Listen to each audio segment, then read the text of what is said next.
নমস্কার, আমি অ্যাস্ট্রোলজার সৌরভ। জয় মা তারা। আজকে বলবো 2026 ইংরাজি বছরের বাংলা মাস মাঘ মাস কেমন যাবে মকর রাশির জন্য আপনাদেরকে একটা ছোট্ট আপডেট দেব।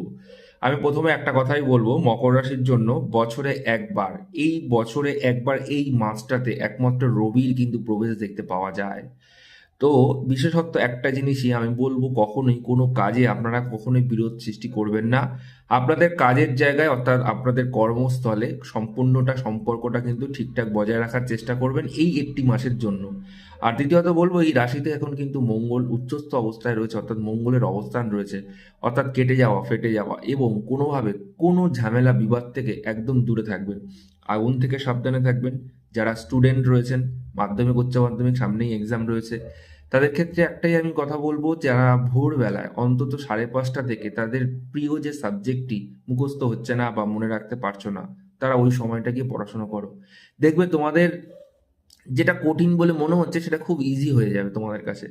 আর যারা স্টুডেন্ট রয়েছো, তারা মাথা গরম করবে না, কোনো দুশ্চিন্তা করবে না, আর কোনো কিছু নিয়ে প্যালপিটেশন করবে না, ভাববে না। যদি ভাবো তাহলে কিন্তু তোমাদের এক্সামটা খারাপ হবে। এবং চন্দ্রকে খুব স্ট্রং করতে হবে। চন্দ্রকে স্ট্রং রাখার জন্য কি করতে হবে, প্রতিদিন রাত্রে রূপোর গ্লাসে জল খাবে এবং এই মন্ত্রটি বলে দেবে, ওম ক্লিম কৃষ্ণায় নমঃ। দেখবে চন্দ্র বুস্ট হবে, চন্দ্রর এনার্জি হবে, এনহান্স হবে, আর তোমাদের মানসিক শক্তি বৃদ্ধি হবে, যেটা খুব দরকার আমাদের প্রত্যেকের জীবনে। বিশেষ করে মকর রাশির ক্ষেত্রে তো আমি বলবোই, প্রত্যেকটা রাশির ক্ষেত্রে এটা করতে পারে, কোনো অসুবিধা নেই। আর বেসিক্যালি ফ্যামিলি রিলেটেড প্রবলেম, চিন্তা, টেনশন এগুলোকে দূরে সরিয়ে রাখুন।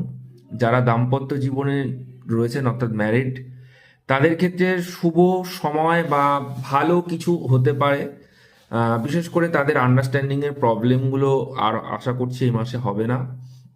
যারা রিলেশনশিপে রয়েছেন, তাদের রিলেশনশিপের ম্যাটারটা, প্রবলেমটাকে সরিয়ে ফেলুন। মাথা গরম করে বা বাজে কিছু ল্যাঙ্গুয়েজ ইউজ করে সম্পর্ক কিন্তু টিকে থাকে না। একটা জিনিস আপনাদেরকে মাথায় রাখতে হবে, সম্পর্ক টিকিয়ে রাখার জন্য আন্ডারস্ট্যান্ডিং প্রয়োজন। সেটা আপনারা কিন্তু অবশ্যই করতে পারেন, আমি এটুকু বলতে পারি। কিন্তু মকর রাশির ক্ষেত্রে একটা জিনিস খুব ভালো থাকে, ডিসিপ্লিন মেনটেন করে। মকর রাশির মধ্যে কিছু কাজ থাকে খুব ভালো, যারা লিমিটেড মানুষের সাথে কমিউনিকেশন করতে ভালোবাসেন, একাধিক রিলেশন, একাধিক বন্ধু বা একাধিক কোনো সম্পর্ক তাদের কিন্তু দেখতে পাওয়া যায় না। বিশেষ করে যাদের রাহুর অবস্থা খুব খারাপ থাকবে তাদের ক্ষেত্রে কিন্তু এগুলো দেখা যেতেই পারে জন্মকুণ্ডলিতে। বিশেষ করে আমি একটা কথাই বলবো, আপনারা ভালো থাকুন, সুস্থ থাকুন। ভিডিওটি ভালো লাগলে অবশ্যই শেয়ার করবেন।